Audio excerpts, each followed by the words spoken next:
আপনি আমার প্রশ্নের উত্তর দিন। আপনার তো প্রশ্নই হয় না, আর আপনি তো এসব প্রশ্ন আমাকে করতে পারেন না। স্বাধীন দেশে আমি যে কোনো বিষয়ে প্রশ্ন করতেই পারি। আপনি তো দোষক। আরে কি শুরু করলেন আপনারা? থামেন তো। কি থামবো? আপনি তো দেশটা ডুবাই দিলেন।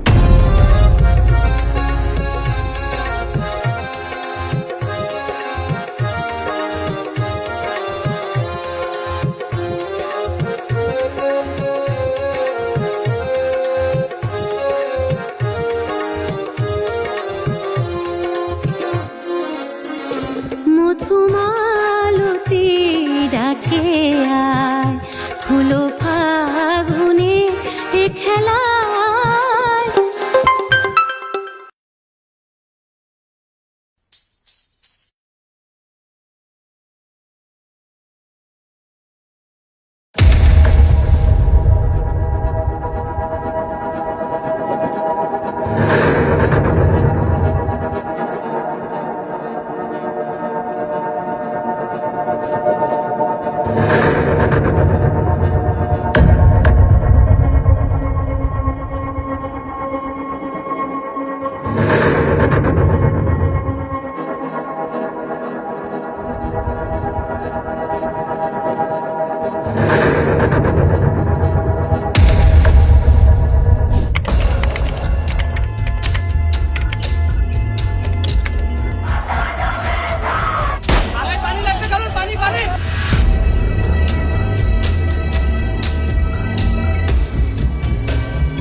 লিখতে গেলেই ব্যাকস্পেস দিয়ে কেটে দিই সব, লেখা হয় না কিংবা লেখা যায় না কিছুই।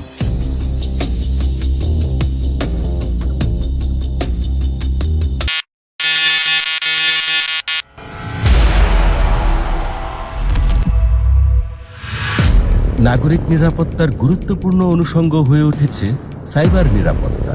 স্বৈরাচারী সরকারের পতন হলেও বাক স্বাধীনতা আজও রুদ্ধ। একদিকে যেমন সাইবার বুলিংয়ের মাধ্যমে সাধারণ মানুষ, বিশেষ করে নারীদের মত প্রকাশে বাধা দেওয়া হচ্ছে, অন্যদিকে মত সৃষ্টি করে মিডিয়া কর্মীদের সঠিক তথ্য প্রকাশে ভীতিকর পরিবেশ তৈরি করা হচ্ছে। এই অবস্থার পরিবর্তন প্রয়োজন এমন আইন যাতে সাইবার সন্ত্রাসীদের দৃষ্টান্তমূলক শাস্তি দিয়ে অনলাইনকে সাধারণ মানুষের জন্য নিরাপদ জায়গা হিসেবে প্রতিষ্ঠা করা যাবে। আবার অনলাইনে জুয়া, ফিশিং, হ্যাকিং ইত্যাদি দুষ্কর্মের সাথে জড়িতদের বিরুদ্ধে নেওয়া যাবে কার্যকর ব্যবস্থা।